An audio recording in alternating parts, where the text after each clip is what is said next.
Dirigeants religieux, séminaristes et croyants assistant à cette conférence en ligne de Nouveau Ciel, Nouvelle Terre, Shincheonji, témoignage sur la révélation de l'Ancien Testament et celle du Nouveau Testament par chapitre, soyez les bienvenus.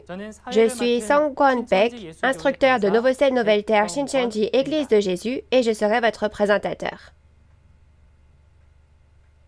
Tout d'abord, je rends grâce et gloire à Dieu de nous avoir permis cette fois de comprendre la volonté et le dessein de Dieu contenus dans les 66 livres de la Bible.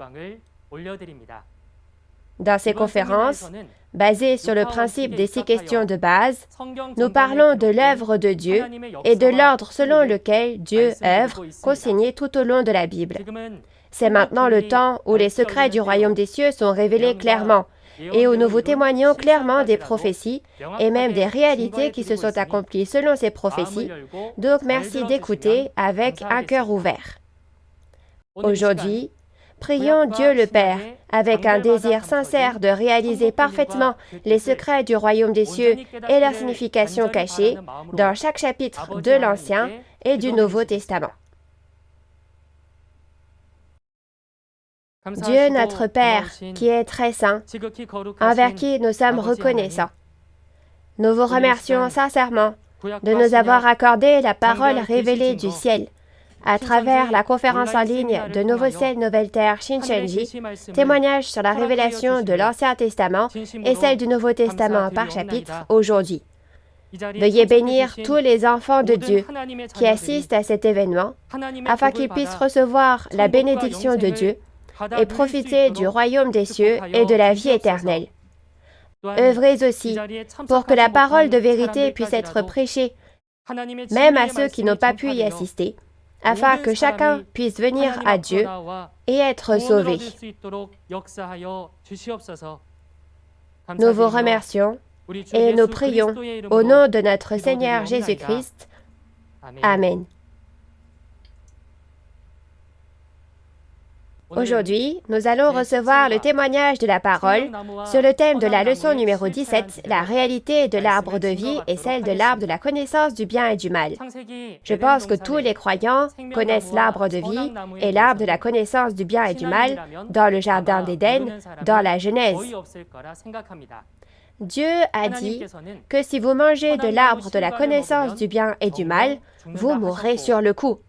Et si vous mangez de l'arbre de vie, vous vivrez pour toujours. Si le but de la foi des croyants est le royaume des cieux et la vie éternelle, n'est-ce pas la parole concernant l'arbre de vie et l'arbre de la connaissance du bien et du mal que nous qui espérons la vie éternelle devons connaître? Grâce à la conférence d'aujourd'hui, j'espère sincèrement que vous pourrez tous réaliser pleinement la réalité de l'arbre de vie et de l'arbre de la connaissance du bien et du mal, et recevoir et profiter des bénédictions du royaume des cieux et de la vie éternelle. Alors nous allons accueillir l'instructeur Yang Il-sung de l'église de Kyongju de la tribu de Tadé qui délivrera la parole aujourd'hui. Bienvenue aux dirigeants religieux, séminaristes et croyants du monde entier qui souhaitent le royaume des cieux et la vie éternelle. Je m'appelle Yang Il-sung, le chef de l'église de Kyongju de la tribu de Tadé, de Nouveau Ciel, Nouvelle Terre, Shincheonji, Église de Jésus. Nous vous remercions sincèrement de participer à la conférence en ligne de Nouveau Ciel, Nouvelle Terre, Shincheonji, témoignage sur la révélation de l'Ancien Testament et celle du Nouveau Testament par chapitre. Le titre de la parole que je partagerai avec vous aujourd'hui est la leçon intermédiaire numéro 17, la réalité de l'arbre de vie et celle de l'arbre de la connaissance du bien et du mal. La référence principale est Jean chapitre 15 et les autres références sont Genèse chapitre 2 et 3, Daniel chapitre 4 et Apocalypse chapitre 22. L'arbre de vie et l'arbre de la connaissance du bien et du mal sont clairement mentionnés dans la Bible. Mais il semble que tous les dirigeants religieux du monde n'aient pas encore trouvé la réponse à cette question. Alors, j'espère que ce sera un temps au cours duquel vous écouterez concernant l'arbre de vie et l'arbre de la connaissance du bien et du mal que prêche Nouveau Ciel, Nouvelle Terre, Shincheonji et trouverez la réponse. Je vais vous parler des points clés de la référence principale d'aujourd'hui, Jean 15. Jean chapitre 15 compte 27 versets au total. Les versets 1 à 8 concernent le vrai cep, ses 12 sarments et ses fruits. Les versets 9 à 17 concernent les commandements et l'amour de Jésus. Et les versets 18 à 27 parlent de la persécution dont sont victimes ceux qui appartiennent à Dieu. D'abord, lisons et résumons le contenu de Jean chapitre 15, versets 1 à 8. Je suis le vrai cep, et mon Père est le vigneron. Tout sarment qui est en moi et qui ne porte pas de fruits, il le retranche. Et tout sarment qui porte du fruit, il l'émonde afin qu'il porte encore plus de fruits. Déjà, vous êtes purs à cause de la parole que je vous ai annoncée. Demeurez en moi et je demeurerai en vous. Comme le sarment ne peut de lui-même porter du fruit, s'il ne demeure attaché au cep, ainsi vous ne le pouvez non plus si vous ne demeurez en moi. Je suis le cep, vous êtes les sarments.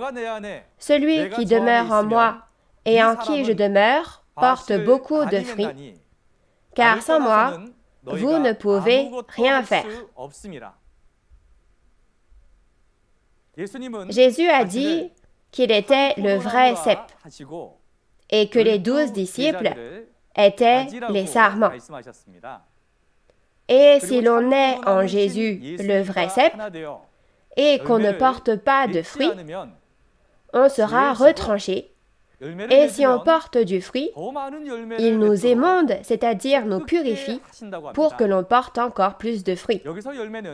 Ici, les fruits font référence aux fidèles qui sont nés de la parole de vérité, comme dans Jacques, chapitre 1, verset 18. Et le sarment pur, qui porte beaucoup de fruits, est celui qui devient un avec Jésus et lave son cœur et son esprit avec les paroles de Jésus. Comme dans 1 Pierre 1, verset 22, ce sont ceux qui ont obéi à la parole de vérité.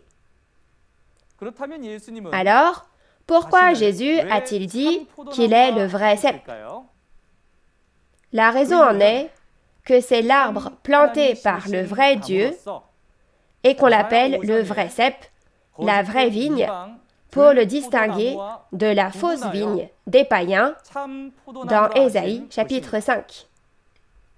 La vraie vigne et la vigne sauvage représentent l'arbre appartenant à Dieu et l'arbre appartenant à Satan et sont comparés à l'arbre de vie et à l'arbre de la connaissance du bien et du mal. Ensuite, regardons le verset 6 et ci-dessous. Si quelqu'un ne demeure pas en moi, il est jeté dehors comme le sarment, et il sèche. Puis on ramasse les sarments, on les jette au feu et ils brûlent. Si vous demeurez en moi et que mes paroles demeurent en vous, demandez ce que vous voudrez et cela vous sera accordé.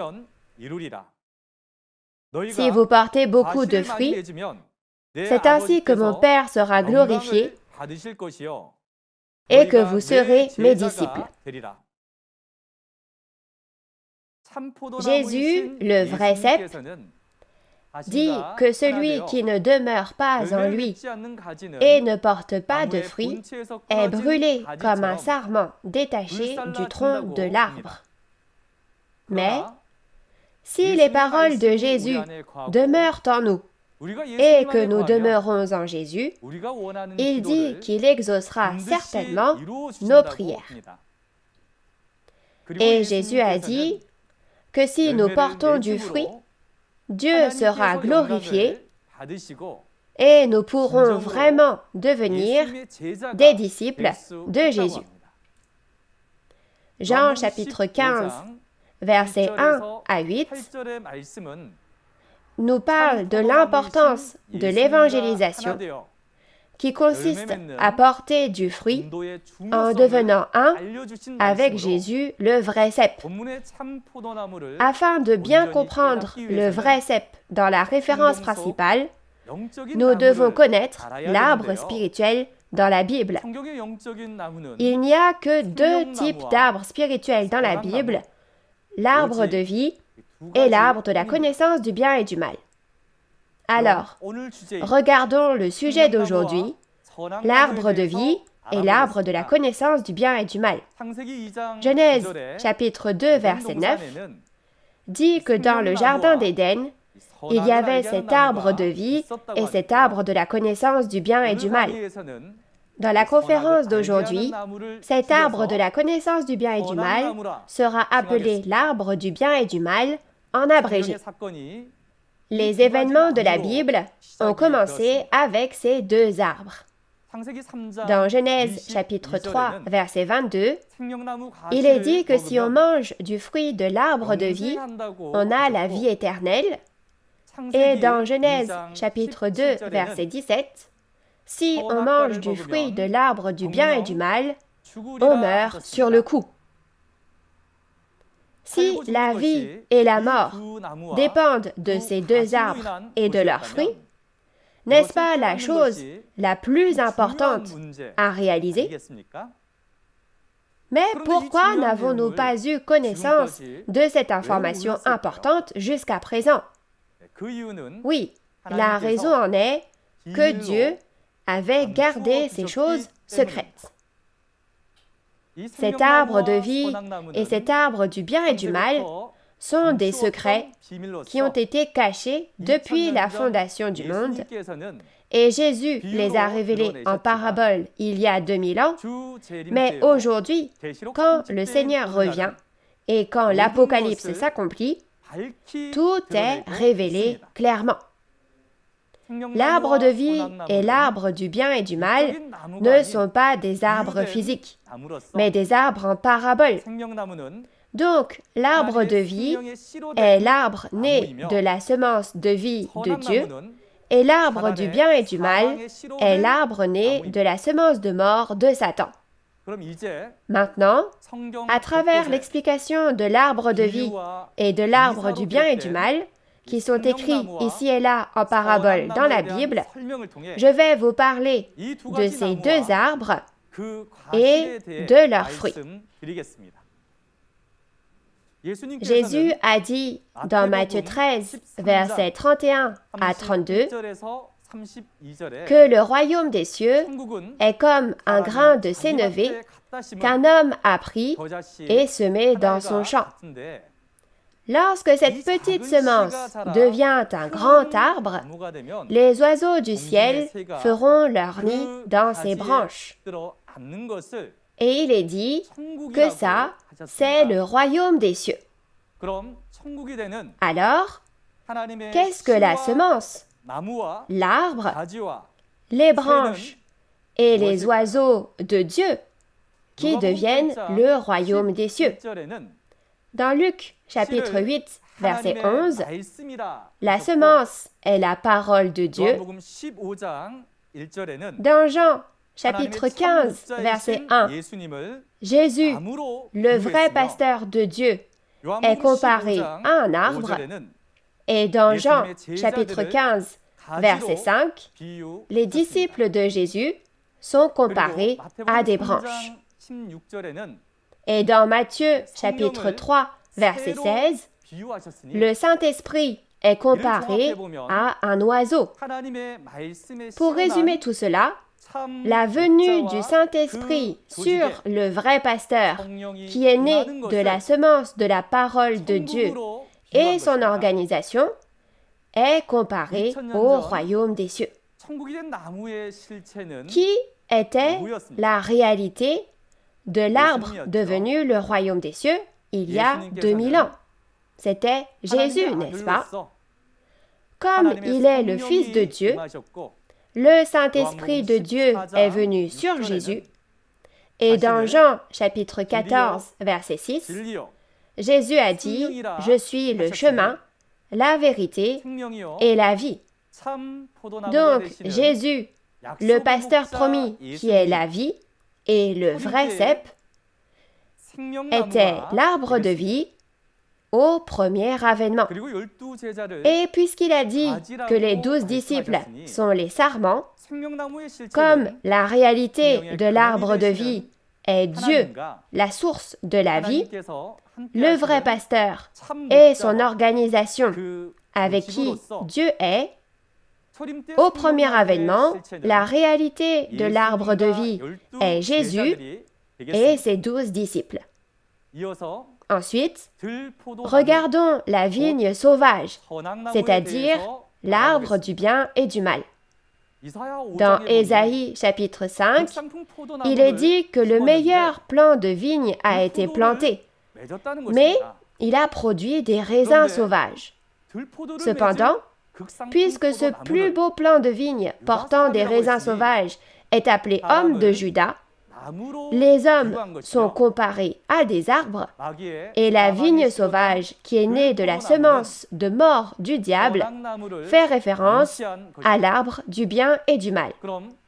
Alors, pour en savoir plus sur l'arbre du bien et du mal, lisons Daniel chapitre 4, versets 20 à 22. L'arbre que tu as vu, qui était devenu grand et fort, dont la cime s'élevait jusqu'aux cieux, et qu'on voyait de tous les points de la terre, cet arbre, dont le feuillage était beau et les fruits abondants, qui portait de la nourriture pour tous, sous lequel s'abritaient les bêtes des champs, et parmi les branches duquel les oiseaux du ciel faisaient leur demeure, c'est toi, ô roi, qui es devenu grand et fort, dont la grandeur s'est accrue et s'est élevée jusqu'aux cieux, et dont la domination s'étend jusqu'aux extrémités de la terre.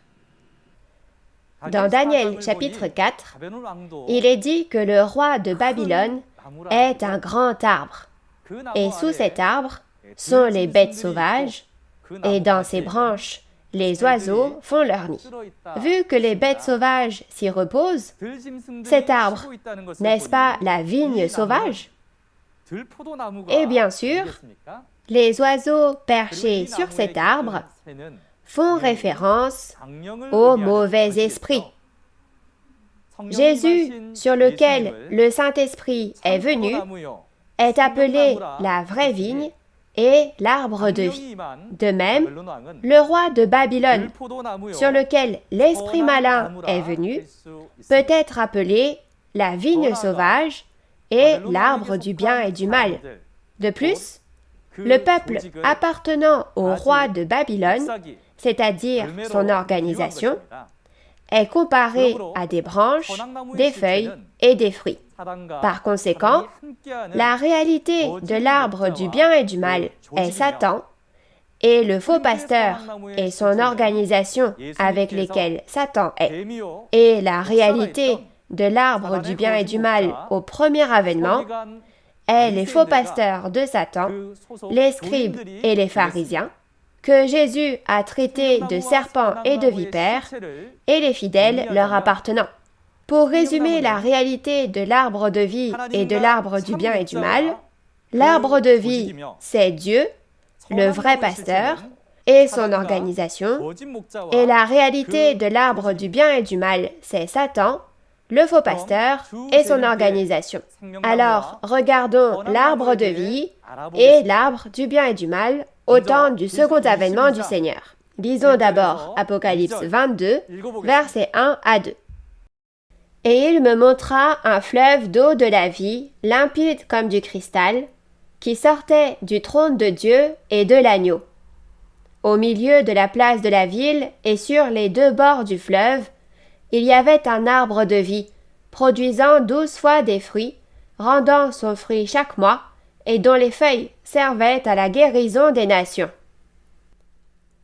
Tout comme Jésus et les 12 disciples sont devenus l'arbre de vie au premier avènement et ont porté du fruit, au temps de l'accomplissement de l'Apocalypse aussi, Apocalypse 22 nous dit que ceux qui sont nés de la parole de vie deviennent l'arbre de vie et portent du fruit à travers les 12 tribus.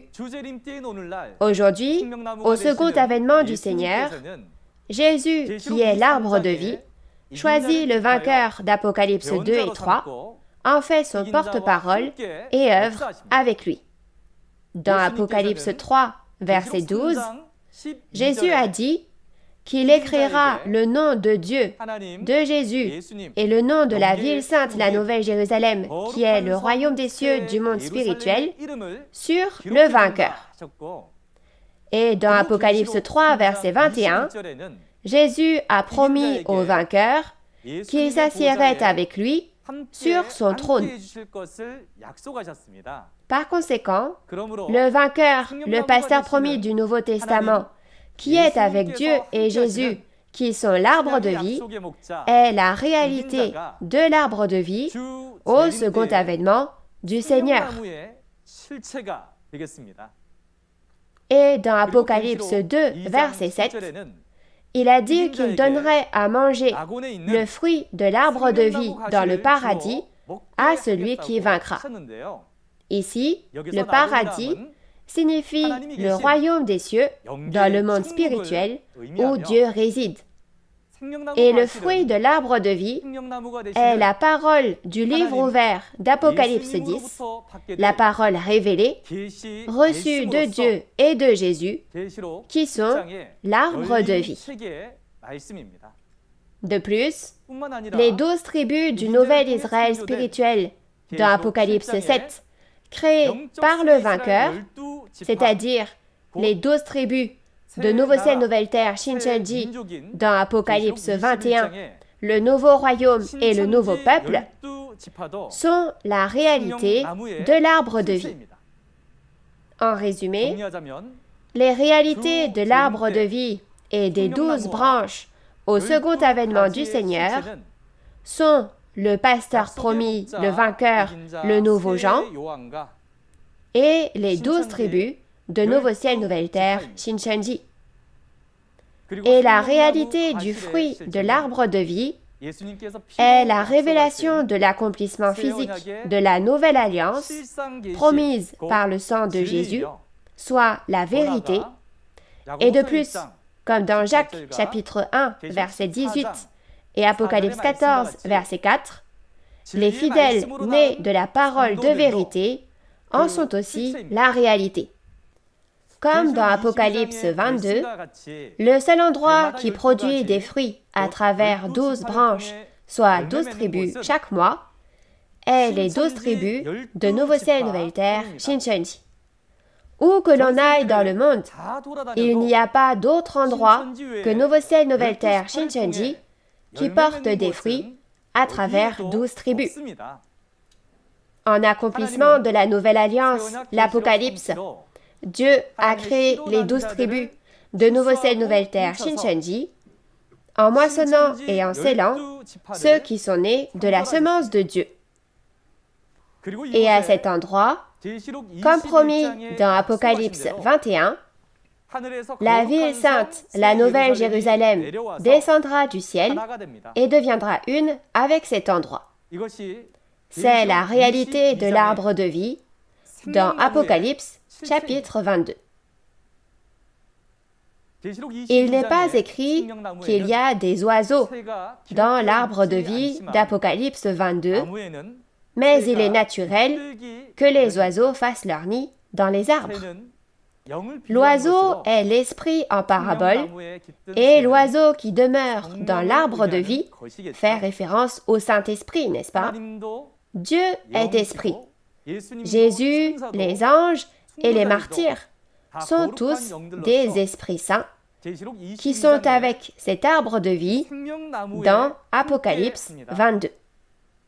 Comme Jésus a dit que c'est le royaume des cieux dans Matthieu 13, versets 31 à 32, cet arbre de vie est donc l'arbre du royaume des cieux.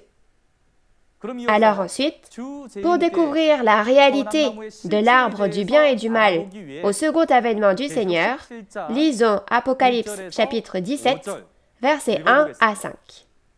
Puis un des 7 anges qui tenaient les 7 coupes vint et il m'adressa la parole en disant, « Viens, je te montrerai le jugement de la grande prostituée qui est assise sur les grandes eaux.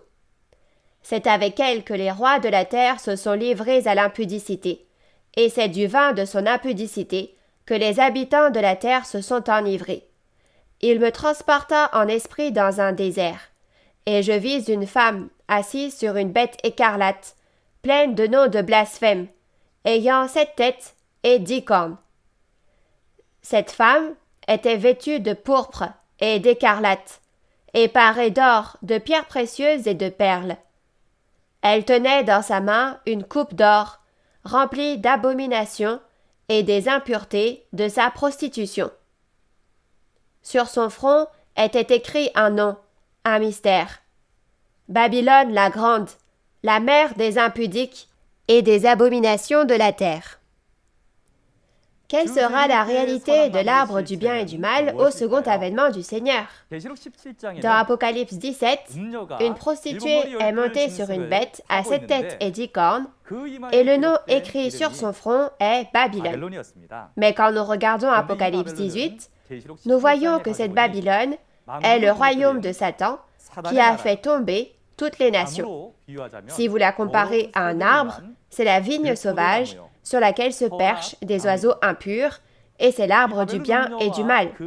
Cette prostituée de Babylone et son organisation ont eu une communion avec Satan, se sont mariés avec lui en recevant son esprit, et en tant que pasteurs de Satan, ils ont donné naissance à des enfants spirituels avec la semence de Satan. C'est donc la réalité de l'arbre du bien et du mal, comme le roi de Babylone dans Daniel 4. En résumé, la réalité de l'arbre du bien et du mal au second avènement est Babylone, la prostituée et son organisation, et cette prostituée Babylone et son organisation ont fait tomber toutes les nations avec le vin de l'impudicité et les ont même fait épouser les esprits du démon. Donc, l'Église actuelle fait aussi partie des nations qui sont tombées, n'est-ce pas? Alors, quel était le vin de l'impudicité de Babylone qui a détruit les nations? Deutéronome 32, verset 33, dit que le vin de l'ennemi est le venin des serpents et le poison des aspics. Donc, la réalité du fruit de l'arbre du bien et du mal est les fausses doctrines, les commentaires que les faux pasteurs qui sont comme des serpents donnent. Mais quand on regarde Apocalypse 22, l'arbre du bien et du mal, qui a trompé toutes les nations pendant 6000 ans, est introuvable. Quelle en est la raison? C'est parce que l'arbre du bien et du mal, Babylone, est jugé et disparaît, et le dragon est emprisonné dans l'abîme. Ainsi, dans Apocalypse 22, seul l'arbre de vie existe, et c'est l'ère du règne de Dieu qui est l'arbre de vie. Aujourd'hui, au second avènement du Seigneur, j'espère que nous réaliserons tous la réalité de l'arbre de vie et de l'arbre du bien et du mal dans toutes les nations trompées, appartiendront aux 12 branches de l'arbre de vie et recevront le salut et la vie éternelle. Ensuite, je résumerai les paroles de Jean 15, versets 9 à 17.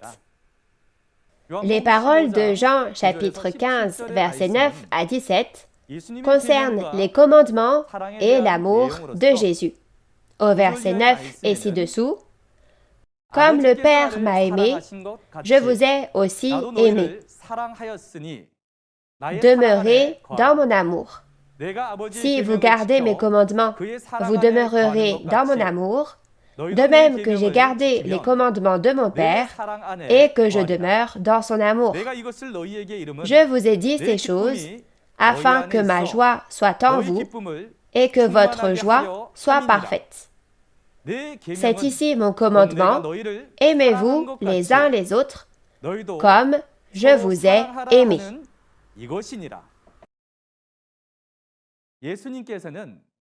Tout comme Jésus a gardé les commandements de Dieu et demeure dans l'amour de Dieu, Jésus a dit que lorsque nous gardons les commandements de Jésus, nous demeurons dans l'amour de Jésus. Le commandement que Jésus a donné à ses disciples,